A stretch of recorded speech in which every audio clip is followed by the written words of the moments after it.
Əhkam 16. Nəcasət 4. Murdar, meyit, ölü cəsəd. İt və donuzun cəsədinin bütün hissələri nəcisdir.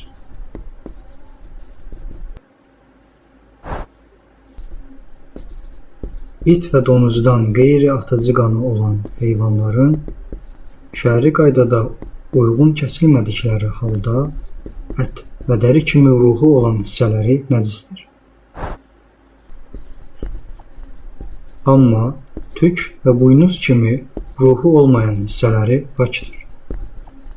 Atıcı qanı olmayan heyvanların cəsədinin bütün hissələri pakdır.